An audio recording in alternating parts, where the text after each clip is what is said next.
Have you ever faced a moment so dark, so heavy, that it felt like all hope was lost? A moment where everything you cherished was suddenly taken away. Today, we're diving into a powerful story from the Bible, found in the book of 2 Kings, chapter 4. It's about a woman whose faith was tested in the most unimaginable way, and how her unwavering trust in God brought about a miracle that still inspires us thousands of years later. In a small, quiet town called Shunem, there lived a remarkable woman. The Bible doesn't even give us her name, simply calling her the Shunammite woman. She was well known not for her wealth, but for her incredible kindness and generosity.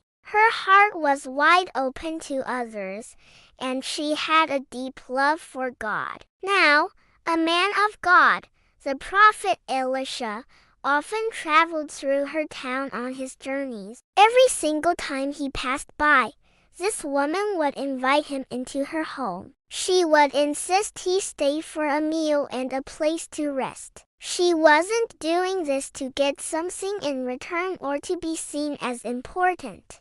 She did it simply because she had a good and giving heart. She saw a servant of God and wanted to support his work. Seeing her genuine kindness, her husband agreed to build a small, comfortable room for Elisha on their roof. They furnished it with a bed, a table, a chair, and a lamp, everything he would need. It became his personal sanctuary whenever he was in Shunem. Elisha was deeply touched by her selflessness. He wanted to do something for her. He called her and asked, "You have gone to all this trouble for us. What can be done for you?" The woman, humble as ever, replied that she was content. She lived among her own people and needed nothing. But Elisha's servant, Gehazi, pointed out something important.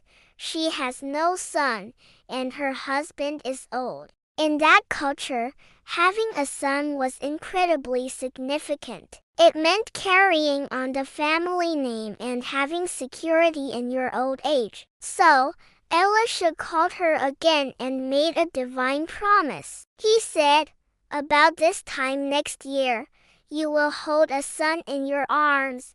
The woman could hardly believe it. It seemed too good to be true. But just as Elisha had prophesied, God blessed her with a beautiful baby boy. Imagine the joy that filled that house. The boy grew up strong and healthy, his laughter echoing through the fields. He was the light of his parents' lives, a daily reminder of God's goodness. He would run out to the fields to be with his father during the harvest, a picture of pure, useful energy. But one day, the unthinkable happened. While out in the field with his father, the boy suddenly cried out, "My head! My head!" The pain was intense and sudden. His father, alarmed, told a servant to carry him back to his mother. She held her suffering child in her lap for hours, trying to comfort him.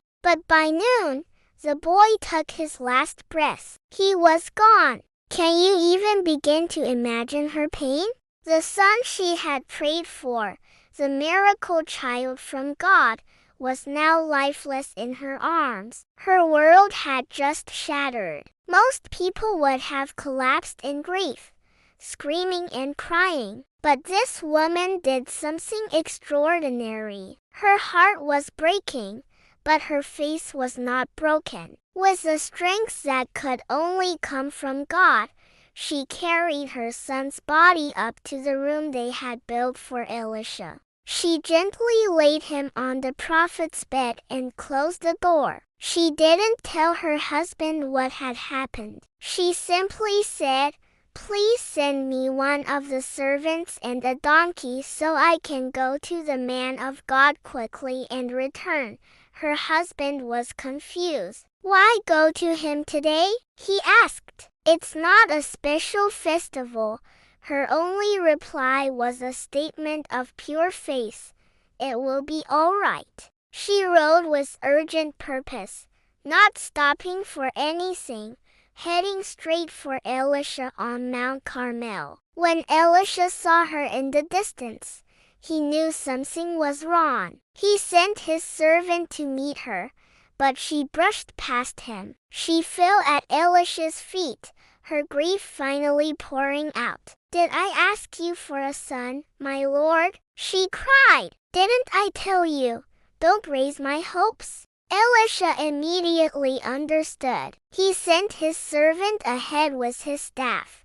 But when the servant arrived and laid the staff on the boy, nothing happened. The woman had refused to leave Elisha's side, insisting he come with her. So, Elisha followed her home. He went into the room and saw the boy lying on the bed. He shut the door, so it was just him and the child. He prayed fervently to the Lord. Then he lay on the boy's body, mouth to mouth, eyes to eyes, hands to hands. As he stretched himself out on him, the boy's body began to grow warm. Elisha got up, walked around the room, and then stretched himself out on the boy again. Suddenly, the boy sneezed 7 times, and then he opened his eyes. Elisha called the Shunammite woman. "Pick up your son," he said. She came in,